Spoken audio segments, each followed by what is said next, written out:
자, 오늘 세상을 사랑하지 말라 제 9장인데 9장이 그들의 마음에 있는 나의 법이라고 그런데 제가 그것을 좀 제목을 바꿨다 그랬죠.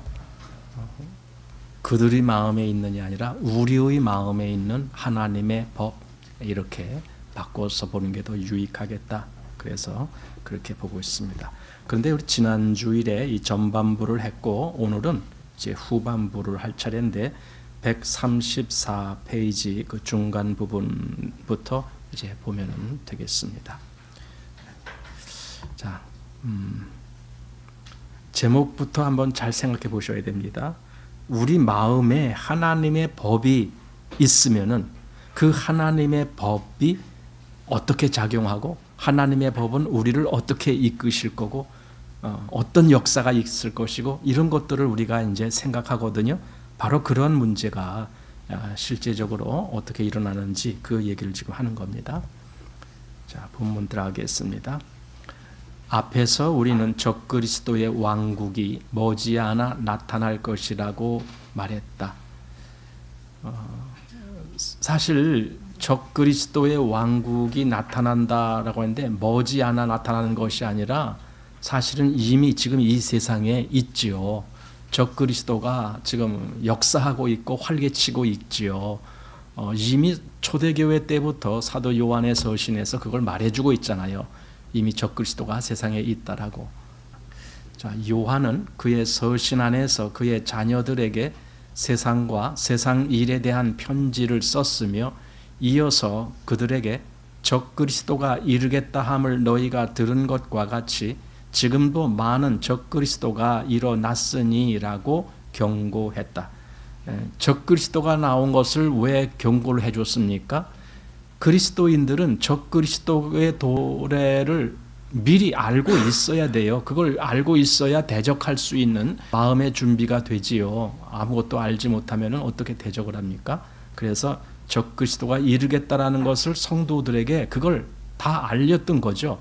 성도들은 그걸 준비하고 대처하고 있는 거죠. 자, 이러한 것들에 직면했을 뿐 아니라 더 교활한 이것이 적그리스도의 영이니라 오리라 한 말을 너희가 들었거니와 이제 벌써 세상에 있느니라를 대면하면 그들은 어떻게 해야 하는가? 그들이 진위를 알 수 있는 간단한 길은 무엇인가? 그들은 어떻게 어디를 가는 것은 위험하며 또한 온당한지를 분별할 수 있는가? 가끔 이렇게 이 책을 읽다 보면은 우리나라 그 국어가 제대로 이게 주어, 서술, 목적 이런 것들이 제대로 이렇게 분별이 있게 되지가 않고 약간 좀 아마 그걸 해석을 영어식으로 해석을 했기 때문에 그런가 문장이 우리 문장으로는 매끄럽지 아니한 그런 문장. 지금 여기가 그래요. 여기가 밑에 이러한 것들에 대면했을 뿐 아니라 더 교활한 이것이 적그리스도의 영이니라 오리라 한 말을 너희가 들었거니와 이제 벌써 세상에 있느니라를 대면하면 이게 말이 뭔 말인지 좀 그래요. 그러면 그들은 어떻게 해야 하는가? 그러니까 대면하면 어떻게 해야 하는가? 이런 것도 좀 대면한다면 이렇게 하면 차라리 좀 날 텐데 대면하면 어떻게 해야 하는가? 이런 거. 그러니까 우리 국어가 오히려 약간 좀 매끄럽지 못한 부분들이 이 책에는 좀 여러 있다라는 걸 또 생각하게 됩니다. 자, 계속 보겠습니다. 요한이 그들에게 준 답안은 오늘날 우리에게는 감히 믿어지지 않는다.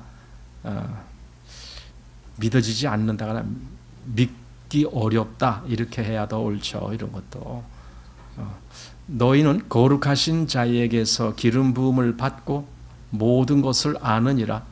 너희는 주께 받은 바 기름 부음이 너희 안에 거하나니 아무도 너희를 가르칠 필요가 없고 오직 그의 기름 부음이 모든 것을 너희에게 가르치며 또 참되고 거짓이 없으니 너희를 가르치신 그대로 주 안에 거하라. 이게 요한 1서에 나오는 말씀을 지금 그렇게 해주고 있습니다. 사도 요한은 전에도 제가 그 말씀 드린 적이 있는데 우리 요한 계시록을 보면은 사도 요한을 통해서 요한 계시록을 기록하게 하셨는데 그 요한 계시록에 나올 내용이 이미 요한 1서에도 나오는 거예요. 그런 걸로 봐서는 아마 이 요한일서 기록이 요한계시록 기록할 때와 거의 비슷하지 않았을까. 오히려 요한계시록을 먼저 기록하게 하고 그리고 그것을 다시 뭔가 그 시대의 교회에 맞게끔 그래서 요한일서를 기록하지 않았을까. 이제 이런 생각도 하게 되는 거예요. 왜냐하면 요한일서의 내용이 요한계시록에 있는 내용보다도 더 뒤에 나온 것 같은 느낌도 같기 때문에 그런 거죠. 물론 이제 성경학자들은 요한계시록이 제일 늦게 기록되었다 이렇게 말해요. 그렇지만 읽는 우리로서는 그렇지 않을 수도 있겠다 이런 생각을 해보는 겁니다. 자, 이것은 물론 예수께서 제자들에게 약속하셨던 진리의 영을 가리키며 이 영은 사람을 책망하고 그들을 인도하여 모든 진리 가운데로 들어가게 한다. 그러니까 요 앞에 나오는 여기 뭐 기름 부음이 너희를 가르치신다 했을 때에 그것이 뭔 의미인가 했을 때 이것은 진리의 영이 너희를 가르친다라는 의미이다. 지금 그 얘기거든요. 진리의 영이 우리에게 오시면은 보혜사가 너에게 오시면 예수님이 그렇게 말씀했는데 그것이 왜 중요하냐 했을 때 그 진리의 영이 우리를 모든 진리 가운데로 인도하시기 때문에 중요한 거다 이거죠. 진리의 영이 우리를 인도하신다라고요. 그러면은 당연히 우리를 진리 가운데로 인도하시겠죠. 악한 데로 인도하시겠느냐고요. 진리의 영은 당연히 진리로 인도하시죠. 자, 그 다음 보겠습니다. 어떤 일에든지 우리가 넘지 말아야 하는 하나님께서 아시는 안전한 한계가 있다. 어느 일에든지 우리가 세상에서 이제 일을 하는 거예요. 여기 이 책에서 지금 보는 것의 주제가 그겁니다. 우리가 어차피 세상에서 일을 안 할 수가 없지 않느냐. 일을 하면은 거기에는 분명히 세상적인 어떤 것이 거기에 묻어 있기 마련이다. 그런데 그걸 어떻게 우리가 지혜롭게 거기에 빠져들지 않을 수가 있는가 이거죠. 세상 일을 하면서도 세상에 빠지지 않을 수 있는 그 방법은 무엇인가 이런 거죠. 그런 것들을 지금 이 책에서 다루고자 하는 것이라고 보여집니다. 자, 아래 보겠습니다. 어떤 일에든지 우리가 넘지 말아야 하는 하나님께서 아시는 안전한 한계가 있다. 이 한계를 이 땅 위에서는 꺼내어 보여줄 수 없다. 그러나 한 가지 분명한 것은 사단도 그 한계를 알고 있겠지만 보혜사가 분명히 안다는 것이다. 그러니까 사탄이 알고 있는 그 어떤 것이라 할지라도 보혜사가 뒤에 나오기 때문에 보혜사가 강조가 안 되는데 여기서 강조하고자 하는 것은 보혜사도 알고 계신다. 보혜사가 알고 계신다. 그 보혜사가 우리에게 거하신다. 그러니 사단이 뭘 한다 할지라도 전혀 우리에게는 문제가 되지 아니한다. 지금 그 말을 하려고 이렇게 한 거거든요. 그러니까 사단이 알고 있는 그 한계를 당연히 보혜사도 알고 계신다. 이렇게 하면 훨씬 더 쉽게 전달이 될 텐데. 자, 그러할진데 우리가 그분을 믿을 수 없단 말인가? 그러니까 결론은 보혜사가 당연히 그 한계를 알고 있기 때문에 우리는 그분만 믿으면 돼. 지금 그 말을 하려고 이 얘기를 하는 거죠. 자, 또 만일 어떤 점에 있어서 우리가 한계선을 넘게 될 때 우리가 즉시 그분을 의지하여 우리 안에 경계심을 가질 수 없다는 말인가? 여기서도 좀 말이 하다 보면 당연히 우리는 경계심을 가질 수 있어야 한다. 지금 그 말이거든요. 이게 그런데 이렇게 이게 한계선 뭐냐면은 이 책에 지금 내용 말하고자 하는 그 핵심이 그거예요. 우리가 세상에서 일을 해야 되지 않느냐, 또 여러 가지 사람들도 만나야 되지 않느냐, 그들이 꼭 그리스도인이고 또 그 일이 그리스도인들과 같이 하는 일이고 그건 아니지 않느냐. 어차피 우리가 세상에 살면은 세상에 속한 사람들도 만나야 되고 세상의 일도 해야 되고 그렇게 하는 것이다. 그런데 그럼 우리가 어디까지 우리가 거기에 관여할 수 있고 어디까지 우리가 그걸 양보할 수 있고 어디까지 우리가 그들과 같이 일을 할 수가 있느냐, 그 한계선은 어디냐. 지금 그 내용을 말하려고 자꾸 이렇게 하는 거예요. 뭐냐면 그리스도인들이 이 세상에 살면서 그냥 무조건 남들 하는 대로 다 따라하는 건 아니잖아요. 세상 사람들이 하는 것만큼 다 우리도 그렇게 하고 살자, 그건 아니잖아요. 세상 사람들이 어떻게 해서든지 자기 뭐 사기를 치건 뭘 하건 간에 자기 이득거리를 위해서 살아가는데 그럼 우리들도 그렇게 하자, 그건 아니잖아요. 그러니까 우리가 세상에 살면서도 우리는 이 한계선이 있다라는 거예요. 전혀 세상 사람들과 만나지 않고 살 수는 없어요. 그러나 만나고 살지만 우리는 우리 한계선이 있다고. 아, 그래. 지금 이 선 너머는 그건 하나님이 원하시는 게 아니구나. 아, 이거는 그냥 세상이 좋아하는 거구나. 나는 여기까지만 가야 되겠다. 이런 한계선. 그것이 있다는 거죠. 자, 이제 고린도전서를 가보는 거예요. 사도 바울. 고린도전서 7장에서는 사도 바울은 똑같은 주제에 대해 우리에게 더 전진된 인도를 제공한다.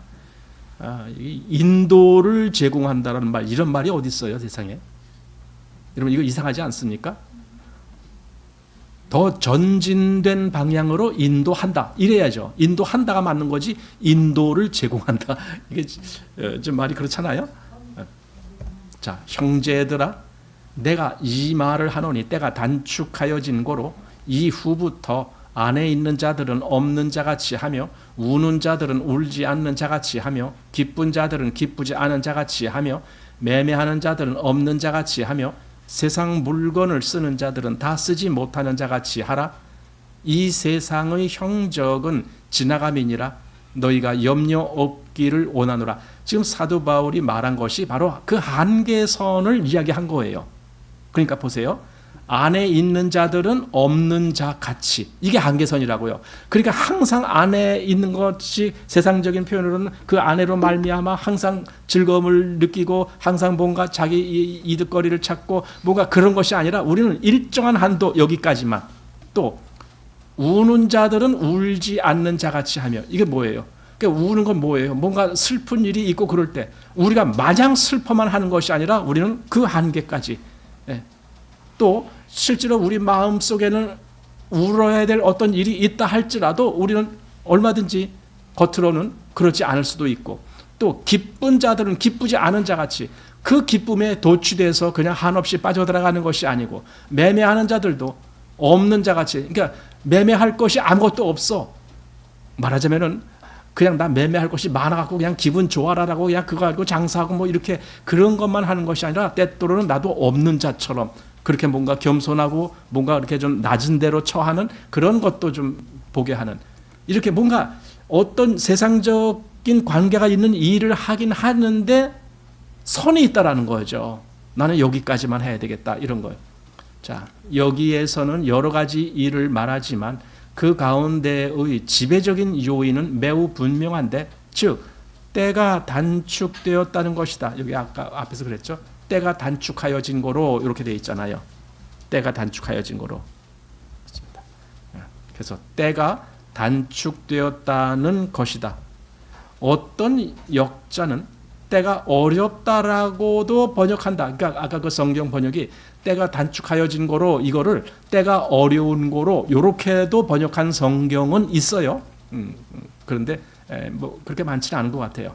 자, 사도는 우리가 특별히 압력을 받을 때에 살고 있으므로, 압력을 받을 때에 살고 있다. 이 말도 압력을 받는 시대에 살고 있다. 이래야 그게 얼른 해석이 되잖아요. 자, 이러한 원칙의 인도를 받는 것이 필요하다고 말하는데, 즉 무엇이 있는 자들은 무엇이 없는 자같이 하라는 것이다. 그러니까 그냥 마음을 세상 쪽으로 한없이 그렇게 아무런 어떤 그 제재나 통제나 한계 없이 그냥 그렇게 빠져들지 말아라. 지금 그 말을 하고 싶어서 이렇게 하는 거죠. 우리는 바울이 스스로 모순된 것이 아닌가 하고 이상히 여길지도 모른다. 왜냐하면 에베소서 5장에서 그는 남편 된 사람들은 그리스도께서 교회를 사랑하신 것 같은 그런 완전한 사랑으로 자기의 아내를 사랑하라고 명령했다. 그러나 여기는 지금 고린도전서죠. 여기서 그는 남편에게 아내가 없는 것 같이 행하라고 말한다. 우리는 의아해하며 이렇게 말할지도 모른다. 그는 참으로 우리가 동시에 아내를 사랑하면서도 아내가 없는 자같이 해야 한다는 말인가? 이렇게 서로 상충되는 일이 어떻게 조화될 수 있는가? 그러니까 어떤 면에서는 일반인이 보기에는 뭔가 조화가 안 되는 것 같은 그런 느낌도 갖게 하는 그런 말씀이라는 거죠. 어디서는 정말 아내를 기쁘게 하는 그런 말을 해주고, 어디서는 안에 있는 자들은 안에 없는 것 같이 하라, 뭐 이렇게 말을 했으니 이게 서로 모순이 아닌가라는 거죠. 자, 여기서 우리가 반드시 말해야 할 것은 이러한 모순된 생활은 오직 그리스도인만이 가능한 생활이라는 것이다. 바울이 말한 없는 것 같이는 우리에게 하나의 실마리를 제공하는 것 같다. 이 말이 계시해 주는 것은, 이것은 내재적인 일이며 우리 마음이 무엇을 향해 충성하는가의 문제라는 것이다. 내재적인, 내 안에, 그러니까 안에 있는 자들은 없는 자같이 하라는 것은 그럼 겉으로 아내한테 냉랭하게 대해라 그런 말이 아니라 내 마음의 문제다라는 거예요. 당연히 외적으로는 아내를 사랑하는 그 모습을 보여야 되지만 내 마음에는 아내 때문에 나는 늘 기뻐, 그러질 말고 나는 주님 때문에 기뻐요, 이렇게 할 정도까지 되라는 거죠. 그게 뭔가 다른 거죠. 자, 그리스도 안에서 하나님을 향한 내적 자유는 단지 외면적인 행위의 개선이 아니다. 에베소서 5장에서 그들은 아내가 있음으로 기뻐할 수 있다. 그러나 그들은 그들의 소유에 얽매이지 아니하였으므로 고린도전서 7장에서는 아내가 없어도 즐거워했던 것이다. 그들은 소유가 있지만 그들이 참으로 영 안에서 구원받고 세상의 점령에서 벗어났기 때문에 없는 것 같이 생활할 수 있다. 왜 없는 것 같이 생활할 수 있느냐? 지금 여기 말을 그렇게 했어요. 다시 한번.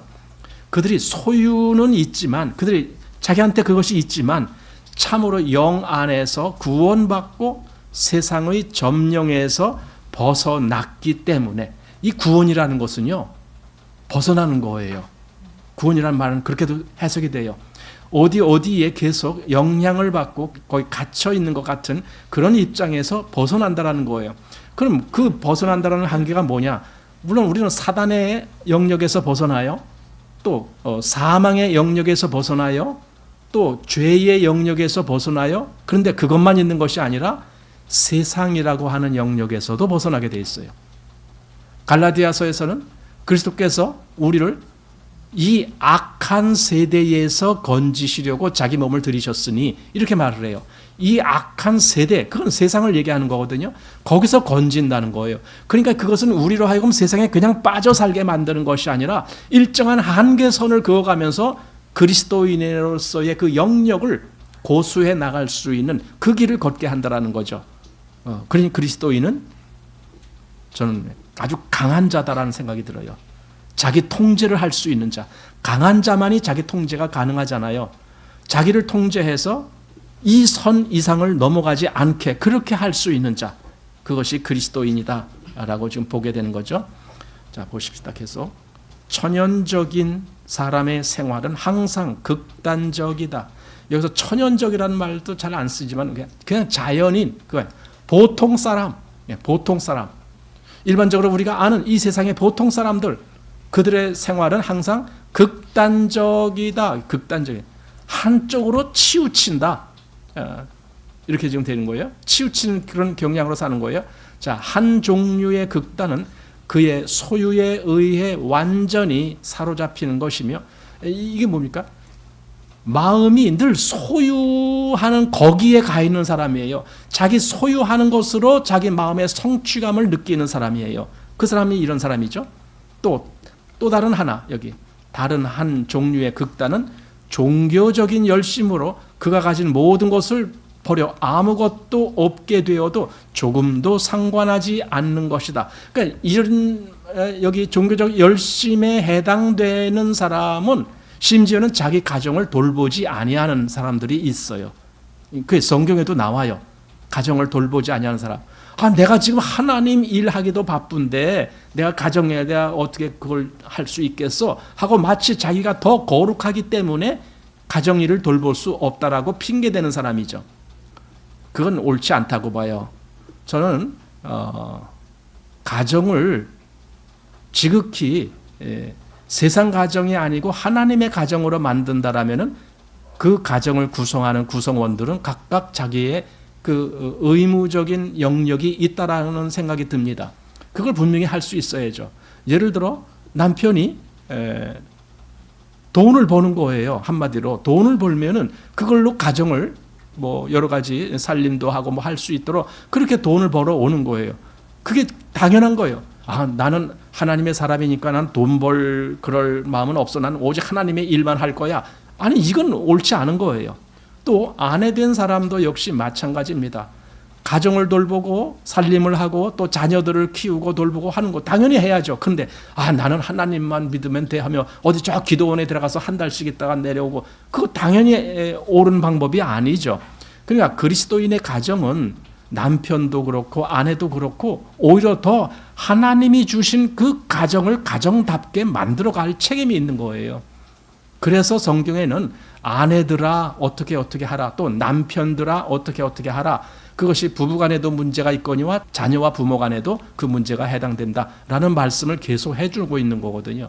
그래서 그리스도인의 가정은 물론 세상적인 그런 어떤 욕심을 추구하는 가정이 되는 건 아니지만, 그러나 가정으로서의 그 책임의 한도를 벗어나지 않는 그런 가정이 되는 거라고 저는 봅니다. 그래서 그리스도인의 가정이 정상적인 가정이 되는 거예요. 그것이 옳은 겁니다. 자, 그러나 그리스도인의 방법과 천연적인 사람의 방법은 완전히 다르다. 그리스도인이 문제를 해결하는 방법은 사물을 버리는 것이 아니라 마음 안에서 구원을 받아 사물의 묶임에서 벗어나는 것이다. 이걸 그러니까 나 이제 그리스도인이 됐기 때문에 우리 집에 저런 뭐 세간이고 뭐고나 이런 거 다 필요 없어. 뭐 텔레비전도 다 필요 없어. 그거 다 내다 버려. 그렇게 하는 게 아니에요. 여러분, 텔레비전이 집에 있어도 상관없고 없어도 상관없어요. 저희 집에도 텔레비전이 있어요. 하지만 텔레비전에 내가 묶이질 않아요. 필요하면 내가 볼 수도 있어요. 그렇다고 해서 내가 늘 텔레비전에 매여 합니까? 전혀 그런 거 아니잖아요. 그러니까 자유로운 거예요, 한마디로. 거기에 매여 있지 않고 얼마든지 자유한 그런 마음의 위치를 차지할 수가 있는 거죠.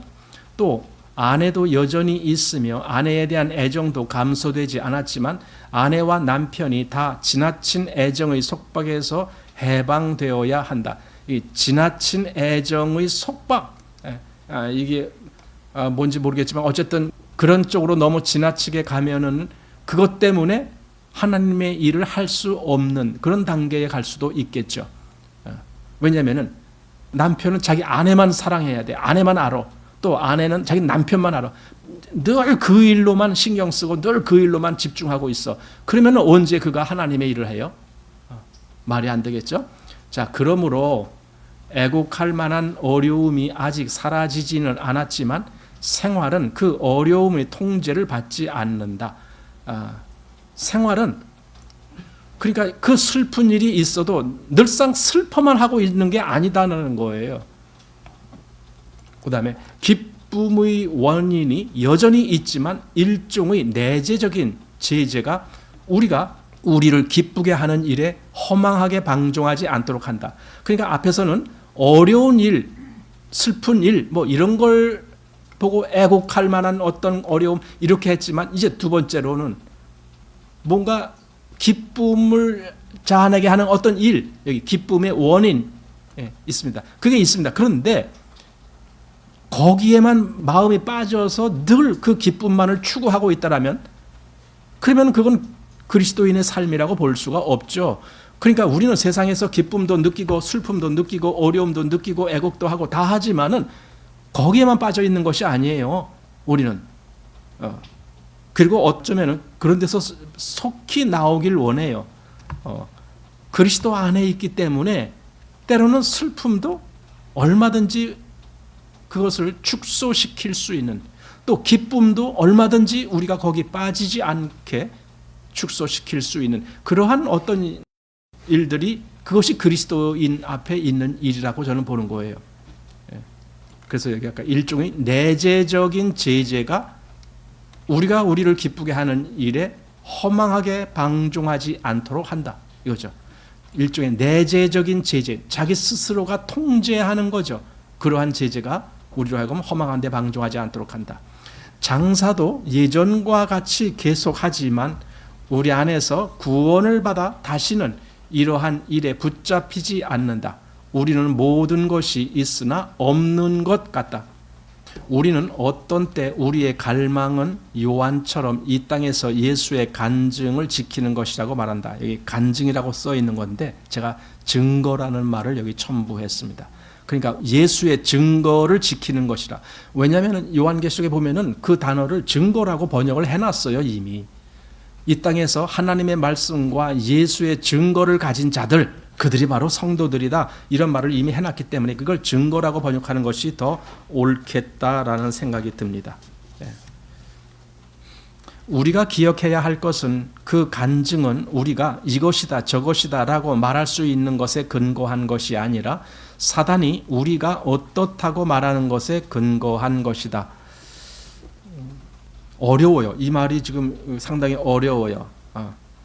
여기까지. 우리가 기억해야 할 것은 그 간증은, 즉 증거를 간증이라고 일단 해놨는데 그 간증은 우리가 이것이다 저것이다 라고 말할 수 있는 것에 근거한 것이 아니라, 그러니까 인간의 어떤 기준에 거기에 근거해 갖고 이것이다 저것이다 하는 그런 것을 추구한 것이 아니다라는 거죠. 그렇다면 뭐냐? 사단이 우리가 어떻다고 말하는 것에 근거한 것이다. 이건 사단에게 속는 거죠. 사단이 우리 평가를 하는데 그 사단의 평가에 거기에 맞추어서 이거다 저거다라고 말을 한다라면 그럼 사단에게 속고 있는 거죠. 그래서 세상 사람들은 늘 그러고 있잖아요. 세상 사람들 마음에 넣어준 기준, 사단이 넣어준 기준이거든요. 그 기준으로 늘 사람들을 평가하고 이렇게 맞추고 있죠. 그러니까 거기선 하나님의 빛이 없는 거죠. 자, 하나님은 이미 우리를 세상 가운데 두시고 또 자주 우리를 특별히 어려운 처지에 두시는데, 그러한 환경에서 우리는 세상 사람이 그리스도인보다 더 좋은 날을 보낸다는 느낌으로 시험을 받는다. 사실 그리스도인은요, 여기 더 좋은 날을 보낸다는 느낌, 이것 때문에 기독교가 종교가 돼버린 거예요. 왜냐하면 기복신앙이 되니까. 교회라는 것을 어떻게 타락시켰느냐? 뭔가 나에게 더 좋은 어떤 것을 기대하느라고 교회를 다니고, 기대하느라고 뭐 하나님 믿는다라고 하고 이러기 때문에 그래요. 이건 오히려 세상 사람들의 문제죠. 여기 그러한 환경에서 우리는 세상 사람이 그리스도인보다 더 좋은 날을 보낸다는 느낌으로 시험을 받는다. 아니, 나는 그리스도인인데 왜 나는 이렇게 어렵게 살지? 저 사람들은 그리스도인도 아닌데 어쩌면 저렇게 잘 살 수 있지? 그럼 여기에 시험 걸린다라는 말이 뭡니까? 마음에 거기 끌려간다라는 거거든요. 그러면 시험은 내 마음에 그런 것을 원하는 마음이 있기 때문에 시험이 되는 거예요. 내 마음에 없으면은요, 뭐가 지나가도 전혀 시험될 게 없어요. 그러니까 돈의 애착을 가지고 있는 사람이라면 어디 가서 돈만 보면 그거 어떻게 하면 자기가 가질 수 있을까, 이 생각을 하게 되죠. 그래서 마음에서 이미 그것이 시험이 된다. 자, 그러나 그리스도인은 실로 나그네이기 때문에 그들의 생활은 여기에 있으나 주위의 환경은 그들에게 속한 것이 아니다. 이렇게 그리스도인이 이 세상에서 사는 데는 한계선이 그어졌다. 아까 오전에도 그 말씀 잠깐 나눈 것 같은데, 한계선이 있다. 무슨 한계냐? 그리스도인은 외인이고 나그네고 한마디로 손님처럼 살아가는 거예요. 그게 그리스도인이 이 세상에서 스스로 그어놓은 한계선이에요. 나는 세상에 넘어가지 않아. 왜? 왜 넘어가지 않아요? 사실 우리 마음에서 그것을 갈망한다면 우리는 얼마든지 넘어가게 돼요. 근데 우리 안에서 아까 사도 바울이 빌립보서에서 뭐라 그랬습니까? 자기에게 유익하던 것조차도 다 해로 여기고 배설물로 여겼는데 그 이유는 내 주 그리스도 예수를 아는 지식이 가장 고상하기 때문에 그랬다. 이렇게 간증을 했잖아요. 내 주 그리스도 때문에, 바로 그 그리스도로 인해서 우리가 얼마든지 세상 일을 하면서도 그 세상에 빠지지 않을 수 있는 그 한계선을 보게 된다 이거죠. 여기 다시, 그러나 그리스도인은 실로 나그네이기 때문에 그들의 생활은 여기에 있으나 주위 환경은 그들에게 속한 것이 아니다. 환경이 그들에게 속하지 않았기 때문에 그들은 그 환경을 쫓아가지 않게 되는 거예요. 이게 뭐냐면 환경에 속했다. 그럼 이게 그들의 마음 속에 그 환경을 가지고 있다라는 거거든요. 그러면 이 사람은 그 환경에 끌려가게 돼 있어요.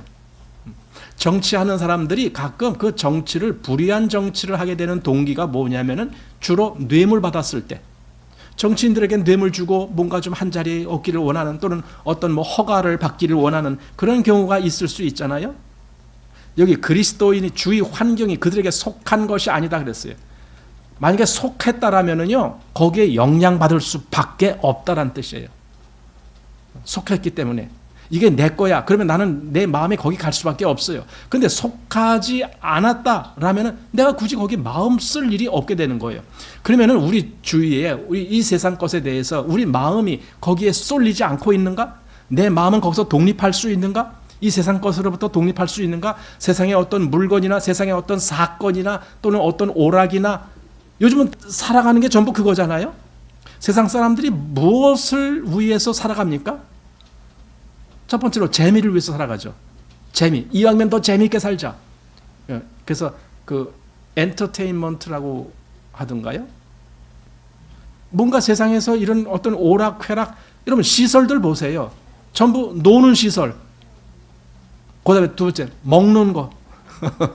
저도 먹는 걸 좋아하지만 이 세상에 먹는 거, 노는 거, 그게 거의 다예요. 요즘은 또 그런 카페들이 아주 유행인데, 베이커리 카페가 유행이죠. 그 베이커리 카페, 왜 베이커리 카페를 하는 줄 아세요? 저도 어디서 봤는데, 그냥 카페를 하면은 그거는 음료업이 되기 때문에 세금도 많거니와 나중에 상속세가 어마어마하게 나온대요. 그런데 베이커리 카페를 하면 그건 음식점으로 분류된대요. 허가가. 음식점은 상속세가 거의 없대요. 맞아요?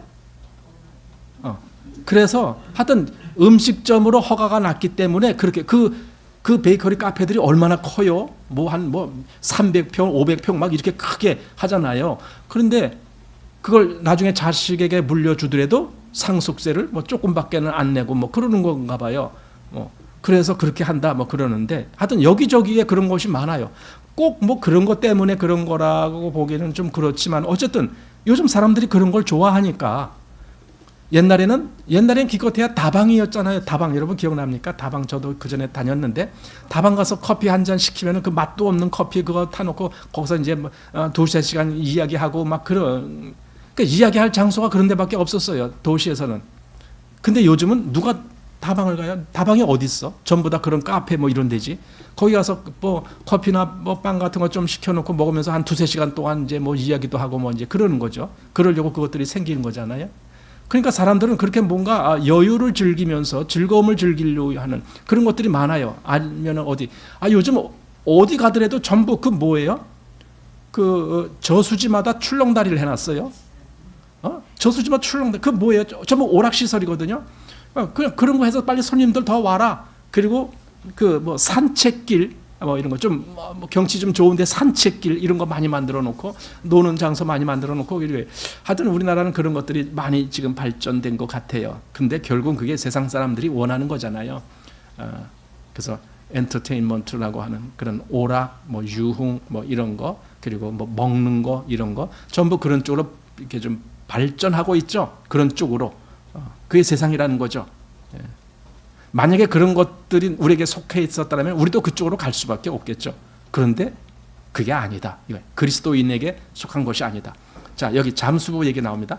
잠수부가 깊은 바닷속으로 잠수에 들어갈 수 있으나 만일 잠수복과 산소가 갖춰지지 않는다면 그는 그곳에 남아있을 방법이 없다. 여기서 이제 산소라고 되어 있는데 사실은 그 공기 호수, 이 잠수는 등에다 산소통을 메고 가는 잠수가 아니고 저 배로부터 산소 호수로 계속 공기를 받으면서 밑에 가서 작업을 하는 그 잠수를 얘기하는 거예요. 그 나부로 된 그 잠수복을 입고 그런 거 일하는 거 있잖아요. 그걸 얘기하는 거예요.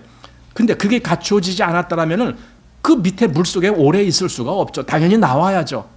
그런데 때로는 거기서 일을 해야 돼. 그러면은 계속 위로부터 그 공기가 공급이 돼줘야 돼요. 계속 공급이 되지면은 거기 가서 일을 하면서도 이 사람은 예를 들어 물속에서 일을 하는데 물로 숨을 쉬는 것이 아니라 위에서 공급해 주는 그것으로 숨을 쉰단 말이에요. 그러니까 물에 속한 것이 아니야, 이 사람은. 비록 거기 가서 일은 할지언정 물에 속한 사람으로 물고기처럼 일하는 게 아니잖아요. 물고기는 위에서 공급해 주는 공기가 없어도 괜찮아. 그런데 사람이라면은 그 공급을 안 받으면 더 이상 일하지 못하고 올라와야 돼요. 물에서 나와야 돼. 그런데 거기서 계속 일할 수 있는 것은 위에서 계속 공급함이 있기 때문에 그렇다. 요게 바로 그리스도인이 세상에서 사는 원리와 똑같은 원칙이다. 뭐냐? 그리스도인들이 세상에서 살지만 우리는 위로부터 공급받는 것이 계속 우리를 지탱해 주는 거예요. 하나님으로부터 오는 그 어떤 생명의 줄기가 나로 하여금 세상에 빠지지 않고 계속 하나님께 속한 자로 살게끔 만들어주는 그 역할을 해주기 때문에, 그렇기 때문에 우리는 세상에서 살면서도 세상에 속한 자가 아니고 하나님께 속한 자로 살 수 있다. 그 얘기를 이 잠수부 얘기로 그렇게 한 거예요. 자, 여기 보겠습니다. 그는 압력이 너무 커서 틀림없이 그가 속한 세상의 공기를 호흡할 것이다. 여러분, 이게 이해가 돼요? 이게 무슨 말인지? 그는 압력이 너무 커서 틀림없이 그가 속한 세상의 공기를 호흡할 것이다. 이게 압력이 크다라는 것이 물의 압력이 크다라는 건지 아니면 공기 호수의 압력이 크다라는 건지 뭘 말하는 건지도 모를 뿐만 아니라 그 다음에 세상의 공기를 호흡할 것이다 그랬는데 이게 번역을 좀 잘못했더라고요. 그래서 제가 다시 번역했어요. 요 파란 글씨 보십시오. 공기 압력은 충분히 커서 그는 그가 속한 곳의 공기로 숨을 쉴 수 있어야 한다. 즉, 그는 육지에 속한 사람이잖아요, 원래. 여러분, 그리스도인은 어디에 속한 사람이에요? 하늘에 속한 사람이잖아요. 그러니까 하늘 것으로 숨 쉬는 것처럼 여기 이 잠수부는 충분히 그 육지 것으로 숨을 쉬는 거예요. 비록 물속에 있지만 그것을 호수로 계속 공급을 받으면서 그렇게 한다. 그래서 그 공기 압력이 충분히 커갖고 그가 이 물속에서 일을 하더라도 그 위에 공기로 호흡을 할 수 있도록 그렇게 해야 된다. 지금 그 얘기를 한 거예요. 근데 아까 여기 빨간 것이 어디야? 이게 이해를 못하겠어요. 그는 압력이 너무 커서 틀림없이 그가 속한 세상의 공기를 호흡할 것이다. 이렇게 했는데 그게 아닙니다. 자, 그가 바다 깊은 곳에 남아 있을 수 있는 것은 자기의 임무가 있고 주위의 환경을 이길 수 있는 능력을 공급받기 때문이다. 이제 설명이 나오잖아요. 그게 바로 위로부터 오는 공급이다라는 거예요. 자, 그렇지만 그는 그 환경에 속하지 않으면, 그 환경이라는 것은 물속을 얘기하는 거예요. 그가 물속에 있어도 물속에 속한 자가 아니다 이거예요. 그래서 그 환경은 그에게 아무런 지위가 없다. 왜? 그는 위로부터 계속 공급받으니까. 그러니까 물속에서도 물이 이 사람을 질식시켜주지 못하는 거예요. 사망하게 못하는 거예요. 계속 위로부터 공급을 받으니까. 그 말입니다. 그리스도인이 그렇다는 겁니다. 자, 그러므로 우리와 세상의 접촉의 문제는 어떤 외면적인 행동의 변화로 말미암아 해결할 수 있는 것이 아니다. 외면적인 접촉, 그런 것이 중요한 것이 아니다라는 거죠. 어떤 사람은 우리가 이 시대에 장래를 위해 계획하지 않는 것이 영적인 표시라고 생각한다. 여기 보세요. 오늘 오전에도 우리 새해니까 뭐 새해 계획 같은 것도 있고 결심, 뭐 다짐, 뭐 목표 이런 거 여러 가지를 우리 생각한다 그랬어요. 근데 여기 어떤 사람은 이렇게 생각한다 그래요. 그리스도인은 장래를 계획할 필요가 없어. 왜? 하나님이 다 알아서 해주니까 이렇게 말하는 사람이 있는데 그거 틀린 거다라는 거예요. 자, 보십시오. 다시 한번 여기 어떤 사람은 우리가 이 세상에 장래를 위해 계획하지 않는 것이 영적인 표시라고 생각한다. 그것은 영적인 것이 아니라 우매한 것이다. 예. 우리가 우리의 계획을 따라 무엇을 할 수 있는가 하는 문제는 이 책의 마지막 장에서 다룰 문제이다. 이제 이 뒤에 나올 거예요. 그러나 하나님의 말씀이 분명히 우리에게 알려주는 것은 우리가 세상 물건을 사용해야 한다는 것이다.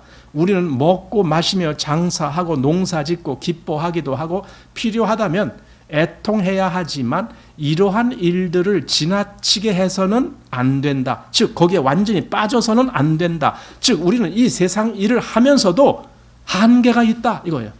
거기에 계속 빠져들어가는 것이 아니다. 한계가 있다. 그래서 우리와 세상과의 모든 관계에는 위험이 있음을 우리는 이미 배웠다. 그러므로 우리는 매사에 주의해야 하며 보혜사의 온유한 제한, 이 온유한 제한을 부드러운 통제라고 제가 지금 다시 했어요. 부드러운 통제를 유념하기를 배워야 한다. 성령께서 나를 통제를 하셔. 그러나 강압적으로 하시는 것이 아니라 부드럽게 나를 통제를 하신다라는 거예요. 여유를 가지고 바로 그런 것을 우리가 유념하기를 배워야 된다라는 겁니다. 자, 예수님은 위로부터 나온 분이다. 위로부터 오신 분이죠. 그분은 사람들의 도전에 두려움 없이 선포하고 말씀하실 수 있다. 뭔가 위로부터 오셨기 때문에 아까 잠수부가 위로부터 물속으로 온 거 아닙니까? 원래는 위에 있는 사람인데 그가 물속에 내려가서 작업을 할 때 위로부터 계속 공급받는 생명선이 있기 때문에 마음대로 작업하면서도 물에 속한 자가 아니고 그 위에 속한 자로서 그렇게 존재하는 것처럼 예수님도 위로부터 오신 분이다. 그래서 그분은 사람들의 도전에 두려움 없이 선포하고 말씀하실 수 있었다. 그러니까 끌려가지 않는다는 거죠. 한마디로 세상 일에. 그래서 예수님이 이런 말씀하셔요. 이 세상 임금이 오겠음이라. 그러나 저는 내게 관계할 것이 없으니. 요한복음 14장 30절. 이 세상 임금이 오는데 저는 내게 관계할 것이 없다. 그것은 다시 말하면 나는 저에게 아무런 영향을 안 받는다. 그거예요. 이 세상 임금이 오든 말든 나는 그에게 영향을 안 받는다. 그러면 그리스도인들도 사실은 그런 거예요. 그리스도인들도 예수님과 같이 그 한계선에 거하는 거예요. 나도 세상에 영향을 안 받아. 왜? 나는 위로부터 그 생명을 받기 때문에. 자, 한계선은 그분이 발 앞에 그려진 것이 아니라 그분 자신이 마음에 있는 것이다. 그러니까 예수님이 아까 그렇게 말씀했을 때 이 세상 임금이 내게 관계할 것이 없다라고 말했는데 그거는 이 발에 있는 선을 딱 그어놓고 요거 이상은 세상 신이 못 넘어와. 그거 아니거든요. 오히려 그런 한계는 없어요. 그런데 마음에서 분명히 그 한계가 있다라는 거죠. 자, 마찬가지로 이 세상에 있는 위로부터 온 모든 것은 다 그분과 같이 온당하다. 하나님은 산소 파이프의 다른 한쪽 끝에서 산소통을 조작하고 계신다. 위에 속한 생명은 이곳에서도 그분에 의해 유지되고 공급된다. 예. 아까 그 잠수가 물 밑에 들어가서도 위에서 계속 공기가 공급되는 그것으로 잠수부가 생명을 유지하는데, 근데 이걸 영적으로 본다라면은 이 생명의 그 공기 호수를 위에서 그걸 조작하고 계시는 분이 하나님이시다라는 거예요. 그래서 우리에게 생명을 끝없이 계속 유지되게끔 그렇게 역사하신다는 거죠. 그러므로 어떤 일이 만일 영적이고 하나님께 속한 것이라면 우리는 그것을 지키기 위해 걱정하거나 분투할 필요가 없다. 왜 그러냐? 그거 하나님이 하시니까. 하나님이 하시니까. 내 나라는 이 세상에 속한 것이 아니라 만일 내 나라가 이 세상에 속한 것이었다면 내 종들이 싸워 나를 어떻게 하실 것이다. 이렇게 예수님이 말했죠.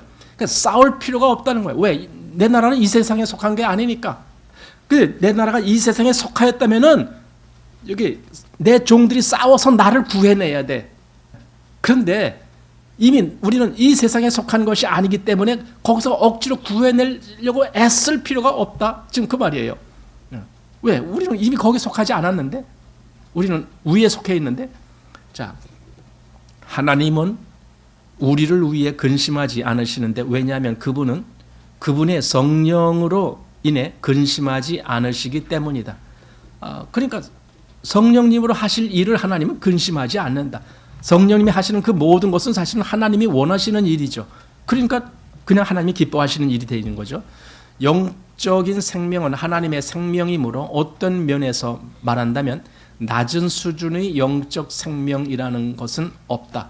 그러니까 영적인 생명, 아까 위로부터 그 생명을 공급받는데, 그런데 어떤 것은 요거는 좀 시시한 생명이고 요거는 좀 특별한 생명이고 그런 차별이 없다 이거예요. 그래서 낮은 수준의 영적 생명, 그런 말은 없다. 하나님의 생명은 다 똑같다. 다 하나님이 하신다. 하나님이 그걸 관여하시고 하나님이 책임지시고 하기 때문에 거기에 뭔가 좀 부족한 또는 낮은 수준의 그런 말에 해당되는 것은 없다. 하나님께서 압도당하지 않으시는 한 영적인 생명도 마찬가지로 압도당할 수 없는 것이다.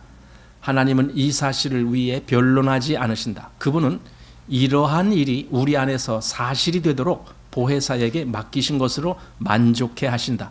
그래서 사도 요한이 한 말입니다. 자녀들아, 너희는 하나님께 속하였고 또 저희를 이기었나니 이는 너희 안에 계신 이가 세상에 있는 이보다 크심이라. 이 말이 우리에게, 이게 진짜 우리에게 의미를 주는 말씀 아닙니까? 보세요. 자녀들아, 너희는 하나님께 속한 거야. 이건 다시 말하면 너희는 세상에 속한 자가 아니야. 이 말이에요. 세상에 속한 자가 아니야. 그리고 너희는 즉 저희는 뭡니까? 세상이잖아요. 너희는 저희를 이겼어. 예수님이 요한복음 16장에서 담대하라, 내가 세상을 이겼노라. 그렇게 말씀한 예수님이 여기서는 사도 요한을 통해서 너희가 세상을 이겼어. 왜? 너희 속에 하나님이 거하시잖아. 그거예요. 그는 이겼다 해놓고 이는 너희 안에 계신 이가 세상에 있는 이보다 크심이라. 내 안에 계신 이가 하나님이신데, 그럼 세상에 어떤 누가 나를 자기에게 속한 자로 억지로 끌고 가서 맞추려 할지라도 하나님이 나를 내놓지 않으시는데, 그러니 나는 어떻게? 나는 세상에 빠질 수가 없는 거예요. 그래서 아까 영적인 것에서는 낮은 수준의 영적인 어떤 것, 이런 거라는 것은 말이 될 수가 없다. 항상 영적인 것은 하나님이 하시는 것이다. 그래서 그것은 항상 위의 가치를 추구한다. 이거죠. 자, 더 나아가서 온 세상이 악한 자 안에 처해 있다고 말하는 같은 구절은 또한 우리는 하나님께 속하였다는 것을 보증한다. 이것은 이제 19절이죠. 요한일서 5장 19절. 그러니까 온 세상은 악한 자 안에 처했어요. 그런데 우리는 하나님께 속한 자다. 이 구별이 되는 거예요. 분리가 되는 거예요. 그러니까 온 세상이 악한 자 안에 처해 있고 우리도 아마 비슷하게 악한 자 안에 처해 있어. 이렇게 되면 안 되는 거예요. 이게 완전히 분리되는 거예요. 우리는 하나님께 속한 자다. 자, 우리는 하나님께 속하였다. 이것은 어떠한 사실인지, 이것은 다른 추악한 사실을 대항하고 이기는 것이다. 또한 이것보다 더 축복된 것은 없다. 우리 예수의 이름을 믿은 사람은 혈통으로나 육정으로나 사람의 뜻으로 나지 아니하고 오직 하나님께로 난 자들이라. 이게 실제적으로 그리스도인의 위치입니다. 그래서 그리스도인은 세상에 의해 영향받는 사람이 아닌 거예요. 다만 하나님이 공급해 주시는 그 생명으로 살아가는 사람이에요. 자, 우리는 하나님께로서 난 자로서 악한 자가 우리를 만지지도 못함을 인해 주님을 찬미하자. 예. 그래서 악한 자가 우리를 만지도 못한다라는 말은 우리를 말하자면 영적으로 어떤 악한 그런 영향을 주지 못한다라는 거예요. 왜? 우리가 하나님께 있기 때문에. 자, 간단히 말하면 세상 도처에 사단의 권세가 있다. 그러나 어디서든지 사람이 영 안에서 행하며 하나님께로부터 얻은 은혜의 기름 부음에 민감하다면 사단의 권세는 사라질 것이다. 하나님께서 그으신 한계선 안에서는 하나님 자신의 임재가 있기 때문에 사단은 아무 역사를 할 수 없다. 하나님 자신이 모든 공간을 차지하고 계시는데 그 악한 자가 설 곳이 있겠는가? 예, 설 곳 없겠죠. 그러니까 이게 무슨 말입니까? 정말 그리스도인이 분명하게 그 안에 하나님의 공급하시는 생명의 역사가 있는 사람이라면 사단은 이 사람을 넘어뜨리지 못한다는 거예요. 그러니까 아까 뭐 사단이 건드리지도 못한다 그러잖아요. 그렇게 되는 겁니다. 이게 물리적인 위치에서 건드리지 못한다가 아니라 내 마음에 어떤 넘어짐이 있게 할 수 없다. 사단은 나를 넘어뜨릴 수가 없어. 오직 나를 붙드시는 분이 하나님이시기 때문에 지금 그 얘기입니다. 자, 우리는 이렇게 전적으로 하나님을 위하는가?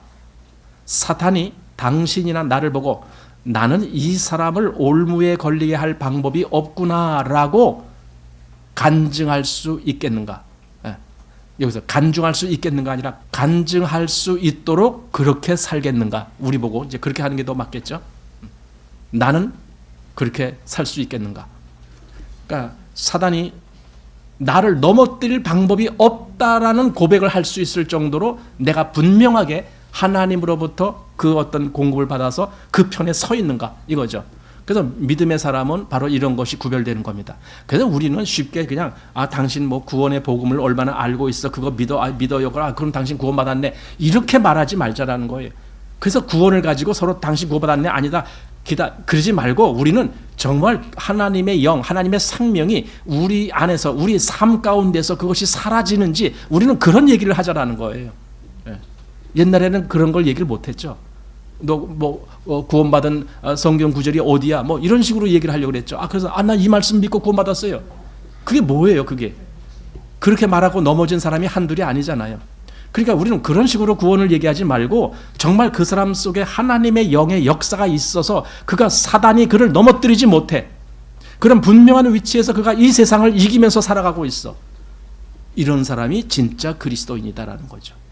바로 오늘 이것이 세상을 사랑하지 아니하는 사람들의 그 특징이 바로 이런 것이다라는 것을 우리가 오늘 보게 된 겁니다. 자, 이렇게 해서 9장 마치겠습니다.